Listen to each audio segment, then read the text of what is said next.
notre Seigneur Jésus-Christ. Quand il nous a appris prier, il a dit, notre précleste, que ton nom soit sanctifié. Le Seigneur Jésus a dit, notre précleste, que ton nom soit sanctifié. Se dire envers notre pré. Pour le Seigneur Jésus, il a profondément respect le nom du précleste. Marie, la mère du Seigneur, a aussi dit cela. Mon me exalte le Seigneur. Mon esprit se réjouit en mon Sauveur. Madame Marie a proclamé. Mon me exalte le Seigneur. Mais, parmi les anctres du Seigneur Jésus-Christ, lorsque le Seigneur Jésus s'est fait chair, il avait un anctre. L'un de ses anctres, Dieu l'aimait particulièrement, parce que cet anctre a tout particulièrement magnifie le nom de Joval. Qui était donc cet anctre? Quand les frères et sœurs lisent la Bible, qui découvrent-ils qui a particulièrement glorifie le plus le nom de Dieu et mentionne le plus le nom de Dieu? C'est David. Le roi David dans les psaumes, c'est David l'anctre du Seigneur Christ. C'est le roi David. Il a composé beaucoup de cantiques. Dans ces cantiques, il y a de très nombreux passages qui glorifient le nom de Joval. Par exemple, il a composé un cantique, oh il dit, notre souverain Seigneur, éternel, que ton nom est magnifique sur toute la terre. Frères et sœurs, regardez David. Combien il a glorifié le nom du précleste, en disant, éternel, notre souverain Seigneur, que ton nom est magnifique sur toute la terre. Concernant les psaumes, la moi a été écrite par David. Mais, chaque psaume dans le livre des psaumes contient le nom de Joval. Chaque psaume contient le nom de Joval. Regardons donc, ils contiennent tous le nom de Joval. Surtout David, qui a tant glorifié le nom de Dieu.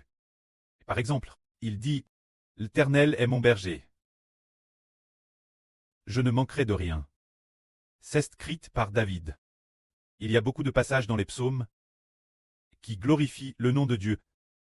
C'est pourquoi. Parce que David a tant glorifié le nom de Dieu. Dieu a l'œuvre David. Une position honorable. Et pour le traîneux de David, il a fait alliance avec David pour que son traîneux subsiste toujours. C'est ainsi que Joval notre Dieu a établi sa bonne volonté. Parce que David savait chanter les louanges du nom de Dieu. Dans les cantiques, il y a ce passage qui dit « Louez Jova ». De tels cantiques. Ces paroles sont nombreuses dans les psaumes de la Bible, disant « Louez Jova ». Louez Jova. Ainsi, ceux qui sans cesse louent le nom de Joval. On te lève par Dieu la noblesse. C'est ce que nous pouvons profondément comprendre. Cela dit, le précleste a aussi dit ceci. L'Éternel, notre Dieu a autrefois dit ainsi Mose. Bâtissez un autel pour glorifier mon nom. Partout où mon nom sera comme or, je descendrai les pour bénir celui qui offre des sacrifices. C'est ainsi que Mose a construit l'autel d'airain de Dieu, pour que les Israélites y offrent des sacrifices. Ainsi, tous ceux qui y offraient des sacrifices, Dieu se souvenait d'eux et les bénissait. Alors, en offrant des sacrifices sur l'autel, pourquoi Dieu accordait-il sa bénédiction? Cela signifie que l'autel est le lieu où la nourriture est offerte Dieu. C'est pourquoi Dieu prenait plaisir en eux. Mais, aujourd'hui, nous disons que, lorsqu'on en vient au Nouveau Testament, on découvre que pour offrir des sacrifices Dieu, il faut absolument chanter les louanges du nom de Dieu, rendre grâce au nom de Joval. Alors si une personne compose de TRS nombreux chants pour louer le nom de Dieu, pour chanter les louanges du nom de Dieu, alors cette personne recevra certainement la bénédiction du précleste Joval. Car en tout lieu, ô le nom de Dieu, et honore, Joval y descendra. Pour bénir ceux qui offrent des sacrifices. C'est pourquoi, dans notre démarche de louange, nous constatons que les frères et sœurs qui aiment louer sont bénis par Dieu. Car, de leur bouche, de la bouche des frères et sœurs, les qui chantent des louanges Dieu. Ces bouches qui louent abondamment Dieu. Leur bouche devient une bouche qui chante les louanges de Joval. Une bouche appelle louer le précleste Jéhoval. Alors Dieu dit, mon nom dans sa bouche, et honore ma bouche, mon nom dans sa bouche, et pronom. Mon nom dans sa bouche, et loue. Mon nom dans sa bouche, et glorifie. Alors je le glorifierai. Afin qu'il devienne honorable. Afin que sa bouche me loue abondamment. Afin que sa bouche réouive de plus en plus de guerres. Afin que sa bouche qui me loue soit encore plus belle. Pour me rendre une plus grande gloire. Ainsi la bouche qui loue beaucoup Dieu est bénie. C'est ce que nous voyons. Auparavant nous avons vu une sœur. Elle ne chantait peut-être pas Thérèse bien. Mais RCMant, elle chante particulièrement bien. C'est notre sœur Cao Jinlian. Celle qui est devant le frère Iber, la sœur Cao Jinlian. Chaque fois qu'elle chante, elle fait aussi comme un, en battant doucement la mesure, chantant avec joie, gnarlement elle s'assoit. Avec la sœur Chun Miao, les deux sœurs chantent, surtout lorsqu'elles chantent des airs de louange, ou de gloire ou de célébration. Leur façon de battre la mesure est magnifique. Alors est-ce que le précleste se souviendra d'une telle sur ma... Elle est grandement garde en mémoire, tout en chantant et en battant la mesure. Tout en chantant et en battant la mesure, elle est aussi Thérèse joyeuse dans son esprit. En voyant les deux sœurs, si joyeuses, quelle en est la raison? C'est parce que leur bouche est devenue une bouche qui loue Dieu. Autrefois, notre sœur Cao Jinlian s'occupait de ses petits-enfants à la maison, ou de s'occuper de sa petite-fille. Ce moment-elle, sa bouche ne peut que dire « Mon enfant, viens manger, mon enfant, ne fais pas à, mon enfant, ne joue pas dans la boue. Mon enfant, tu dois dormir. Mon enfant, ne joue pas au jeu. » Sa bouche sert entièrement exhorter l'enfant. Mais une telle bouche, bien que noble, ne sera absolument jamais plus noble que la bouche qui loue Dieu. Plus digne. Dieu est plus grand que le petit-fils de la sœur. Infiniment plus grand. Alors nous, enfants d'hôtes de sagesse, devons utiliser notre bouche pour glorifier le nom de Dieu, tout comme notre groupe de frères et sœurs a vu RCMant. Nous avons vu qu'une sœur, savoir la sœur Feng, ne cesse de dire, et son mari le dit aussi, que la sœur Feng, partir d'avril de cette année, a vu sa vie changer. Elle a particulièrement chant. Avant, elle avait DJ un peu chant, mais c'est particulièrement cette Anne. Lors du baptême des frères et sœurs, qu'elle est venue participer, la commémoration du Seigneur Christ, c'est partir de ce moment-elle, que sa vie a changé. C'est merveilleux. Comment a-t-elle changé? Parce que la sœur Feng, depuis cette commémoration du sacrifice du Seigneur, on a constaté qu'elle s'efforait, de toutes ses forces, de louer le Seigneur Jésus, de louer notre précleste Jéhovah. Chaque soir, vers minuit, pendant ce tour de garde, le frère Heber entendait la sœur Feng chanter. Chanter sans cesse. Chanter avec les frères et sœurs. Elle était toujours de garde.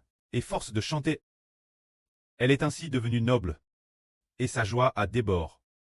C'est cela notre bouche. Une bouche qui loue sans cesse Jéhovah. Qui loue sans cesse son Fils. La bouche qui loue Jésus-Christ, sans qu'on s'en rende compte. Dieu a dit, oh, puisque sa bouche est une bouche qui commémore mon nom, puisque sa bouche a prononcé mon nom, puis qu'elle a fait en sorte que mon nom soit glorifié. Je vais bénir sa bouche, pour que sa bouche soit pleine de grâce et remplie de gloire, quoi qu'elle demande dans ses prières. Mérite, je le lui accorderai. Alors le précleste veut-il faire cela? Il le veut bien volontiers. C'est ainsi que nous voyons que notre bouche doit devenir une bouche qui loue Jéhovah. Une bouche qui chante les louanges du précleste Jéhovah. Comme le frère Heber vient de le dire, le royaume d'Israël a eu 42 rois. Parmi ces 42 rois, il y avait un roi qui a grandement glorifié le nom de Dieu. Ce roi est devenu un modèle pour les rois des générations futures. Ce roi était le roi David. Il a chanté les louanges du nom de Dieu. Et nous voyons que le frère Heber aussi, le Seigneur Jésus-Christ, est le roi David de la Nouvelle Alliance. Le Seigneur Jésus-Christ est le roi David de la Nouvelle Alliance. Frère Heber succède au Seigneur Christ pour s'asseoir sur le traîneau de David de la Nouvelle Alliance du Seigneur Christ pour régner, et succède également au Seigneur comme souverain sacrificateur. Alors la bouche de frère Heber a-t-elle chaque jour glorifie le nom du précleste? Oui, non seulement cela, mais il conduit aussi des milliers d'enfants. Glorifier ensemble le nom de Dieu, c'est pourquoi il a été béni. Prenons un exemple. Par exemple, nous construisons le temple. Il y a maintenant environ 202 Zorozoro quantiques. Parmi ces 202 Zorozoro quantiques, il y a de TRS nombreux chants qui peuvent glorifier Dieu et le nom du Seigneur Jésus-Christ, afin que le prêtre et le Seigneur soient glorifiés. Alors le prêtre a dit, puisque tu as en tant que souverain sacrificateur, préside personnellement l'édification des cantiques de louange. Alors, comment je vais te bénir abondamment, afin que les frères et sœurs soient aussi bénissent ensemble et construisent ensemble les cantiques de louange. Ceux qui utilisent ensemble leur bouche pour louer Dieu seront bénissent. Plus loin, nous voyons que la Bible que nous lisions auparavant, la version Union, le Nouveau Testament, ne contenait pas le nom de Dieu, mais quand les frères et sœurs lisent la Bible traduite par Frère Hébert, la sainte montagne de Sion, le Nouveau Testament contient également le nom de Dieu, le nom de Jéhovah, en grand nombre. De l'agence l'Apocalypse, dans de TRS nombreux endroits, se trouve le nom de Dieu, dans toute la Bible. La Bible traduite par Frère Hébert contient plus de 600 occurrences du nom du précleste Jéhovah. Pourtant, dans la version Union, il y a peut-être environ 5 Zorozoro occurrences du nom de Dieu, tandis que la Bible catholique ne contient pas le nom de Dieu. Alors le prêtre a dit, bien, puisqu'il connaît mon nom, je le tablirai comme souverain sacrificateur. Le tablirai comme médiateur de l'alliance, et ferai de lui pour Israël, car je suis le Dieu d'Israël, le Dieu de l'Israël de la nouvelle alliance. Il a ainsi te lève la noblesse. Aujourd'hui, nous disons que, si nous mentionnons souvent le nom du précleste Jéhovah et le nom du Seigneur Jésus-Christ, nous serons certainement par le prêtre et le Seigneur Jésus-Christ établis dans la noblesse, frères et sœurs, croyez-vous en cela? Amen. Cela signifie que, nous, son groupe d'enfants, devenons nobles en mentionnant le nom du Seigneur Jésus-Christ. Devenons nobles en mentionnant le nom du précleste Jéhovah, et devenons nobles. Madame, lorsque le précleste a béni frère Hébert, il a dit, l'Éternel Dieu est ton preux. Il a dit cette phrase, la répétant plus de 10 fois. Chaque phrase contenait, l'Éternel Dieu est ton preux. L'Éternel Dieu est ton preux. Est ton prêt. Est ton prêt. Alors Hébert a senti que le précleste désirait ardemment faire comprendre, frère Hébert, ton preux est le Dieu Jéhovah. C'est très clair. Le Dieu Jéhovah est ton preux. Alors en tant que fils, que n'est-il d'Hébert? Il doit glorifier le nom de son preux, pour faire savoir toutes les nations et tous les peuples que celui qui s'appelle Jéhovah est le seul vrai Dieu, est le prêt d'Hébert, le prêt de l'Israël du Nouveau Testament. Ainsi, quand le frère Hébert accomplit de grandes choses, les gens disent, c'est en fait Grèce son preux, l'aide de Jéhovah Dieu.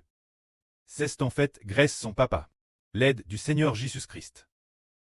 Ainsi, le frère Hébert élève bien haut, au-dessus de toutes les nations et de tous les peuples, le précleste et le Seigneur Jésus-Christ. Grâce au frère Hébert, reçoivent la gloire.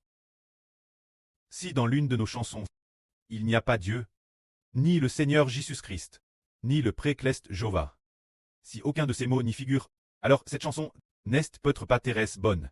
Bien et sœurs partent pour témoigner du frère Hébert. Ce genre de chanson.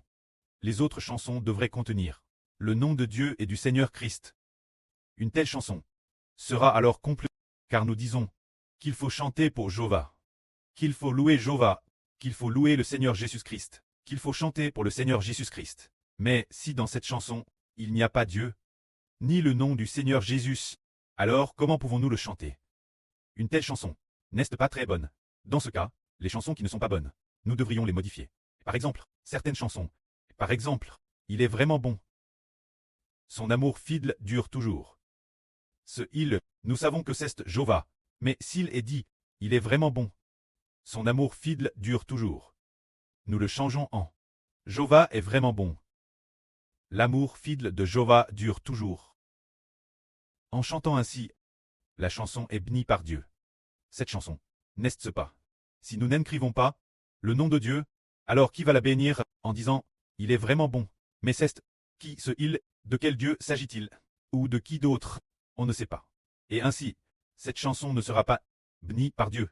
Mais si nous disons « Il est vraiment bon », son amour fidèle dure toujours, et que nous le changeons en « Jéhovah est vraiment bon », l'amour fidèle de Jéhovah dure toujours. Alors quand on chante cela, le précleste sur son grand trône blanc de gloire dira « Un grand bravo vous. Vous avez bien fait.